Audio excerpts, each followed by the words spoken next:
In my 27 years of life, oh my god, the end is approaching. In my 27 years of life, I've always loved video games. No matter what the genre, I've always been able to find one game that I like. And every year I like to go through and play through some of my old favorites. And I'm talking the Paper Marios, I'm talking the Majora's Masks. And when I do this, I tell my friends, and some of them have never even heard of these games. Like, they've never heard of Galaga, they never sat down and tried to get a high score in Dig Dug, they never played the original Mario Brothers, and it's just something that's always shocked me. I know I'm a Gen Z, and a lot of my peers have only ever played Fortnite, and I want to do something about that. This channel isn't supposed to be like a video essay about my favorite games. It's not supposed to be a critiquing thing. I just want to show love to some of my favorite games as I play through all of them. So that's what I'm going to do. Hope you guys enjoy it. Here's episode 1 of whatever this is. Alright, let's talk furries.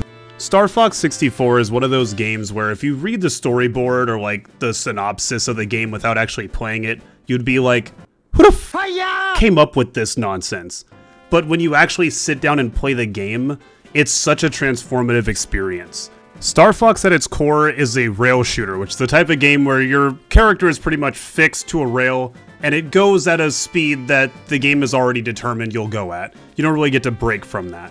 But even though it's bound by this rail system, the Star Fox game does allow you to have a lot of freedom within each level. Now, technically Star Fox 64 is the third entry into the series. There were 2 that came before it on the Super Nintendo, and if you actually have managed to play the second one, that's pretty impressive. Very few people, like even today, have managed to play that. But you get to really learn about the characters in a way that I don't think any previous entry ever did.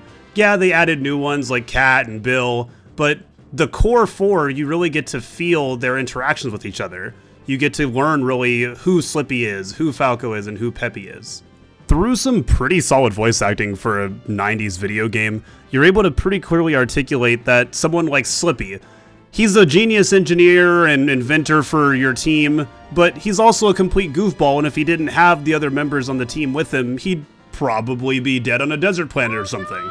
And that's just a key element to this character that could very easily be missed if not handled very carefully. Falco. Happy feet! Now this is someone who you can probably tell has more combat experience than Slippy. The way he flies, the way he pursues enemies, the way he scolds Fox for every little thing he does wrong that Falco thinks he could have done better. It's just a key point in each of these characters' designs. And it's storytelling that's not even always verbal. Look at the way Falco flies his ship. He's doing a lot more barrel rolls than you'll see Slippy and Peppy do. And Peppy's been on the team since the beginning. What always made me love going to certain planets as a kid was the stuff that Falco would say in rebuttal to the enemy commanders and Starwolf.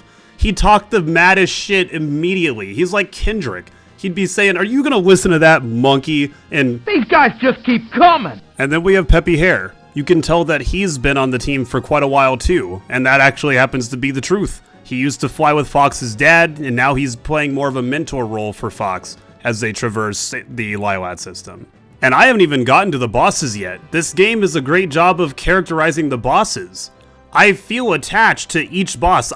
There is no reason that I, a 27-year-old grown man, should still think about the voice lines that the first boss says. "Ah, so this is Star Fox. I'm going to crush you. Those who cross Andros will die." Why do I know that? Why do I know that? It could be the autism, I'll give you that. But more than likely, it's because these characters actually meant something to me. When I got to the end of the level, because when I was a kid I didn't necessarily win, I would get blown up. Like if I tried to do Sector Y or something like that, I would lose. Like the Gundam fight, I lost that so many times before I finally figured out how to get around him and use my maneuvers in my plane. And when I finally beat that guy, I was like, yo, this is kind of cool. But all of those voice lines permanently glued themselves in my head because I liked the boss. It was cool. I get to fight 3 space Gundams. I also love how natural the communication between characters takes place.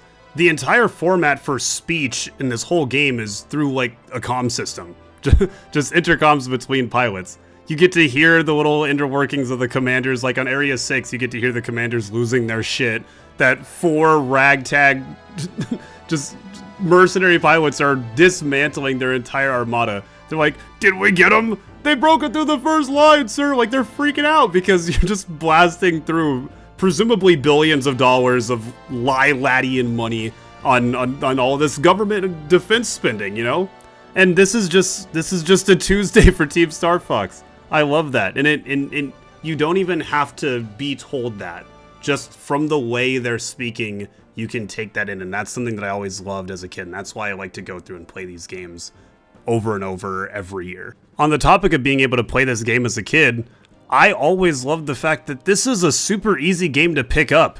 You don't have to be too good at any game in particular. You don't have to be great at first-person shooters. You don't have to have a long history of any other game to be able to pick this up and enjoy it. And that's pretty much the state I found it in as a kid. My older brother had the 64, and I was just kind of discovering gaming through his hand-me-downs. I didn't know anything. I just kind of plugged a game in the 64, turned it on, and, you know, I was like, hey, it turned on. That's pretty good. Like, the controller isn't exactly the most comfortable, but it's fairly intuitive. Green A button, red B button, and, you know, the game kind of helps you. Bombs are red, you press the B button, you get bombs. You shoot the A button, that's the one that's green. Green means go. You know, like, they kind of paint it out for you pretty easily, and I always appreciated that. One thing that I do think might be a bit difficult for newer gamers to backtrack and play a game like this, the overall playtime is incredibly short. If you play through this once, which is really all you need to get the taste for the game, but if you want to play through it more times you can, but one playthrough is only about 45 minutes. Like, I'm playing on the HD modded version that runs like 60 frames per second, so it's a little bit faster, but in general, your average playtime's about 45 to 50 minutes. Whether you do the hard route, the medium route, or the bitch route, it doesn't matter. You're looking at about 50 minutes. And you kind of want more time to play the game you just bought, so I can understand why people would be like, why would I invest money into this? I mean, you can get you don't really have to pay money for this anymore. It came out 30 years ago. But you don't have to play this for very long to get the whole gist of the game. And that's true, but this does utilize a point system. So similar to old games like Galaga, Mrs. Pac-Man, you can go through and play it a bunch of times. Almost every level has a unique way to pass it, or fail it technically. Like Meteo, for example. You can go through the normal route, and you can beat the boss as intended, or if you're a good enough pilot, you can go through all the warp gates, and it will take you to the ecstasy zone, which, while it's a trip, it also gives me the opportunity to max out my points. Look at this. I get a bunch of bombs, and I can shoot all these little eggs, whatever the hell these are. And that's just a cool little, hey, we wanted to throw this in because every level isn't exactly the same. It's not just a shooter. It's a little bit of strategy in there. And that's super cool that they did that. When I was younger, I would be playing this at my friend's house. I would show up at like noon, and we would sit down and say, oh, I'm going to get a higher score than you on the hard route. And you're like, okay, bet. Let's see you do it. They'd play through. They'd get like 1,100. You're like, dang, okay, nice. But 200 of that was free because you fought Starwolf on the hard route. So, you know, like, let's not get crazy. And then you up the ante. You say, oh, I bet you I can get the same score on expert on the hard route. And then that never happens. Then you're like, all right, run it back. And you just sit there and watch you talk shit. And that was just fun. That was what you did with this game. It's not supposed to have like a 60-hour in-depth, just super pulling story. In fact, the story isn't even really much of anything. A monkey man is taking over the galaxy, and it's up to you to shoot your way through the problem. That's the story.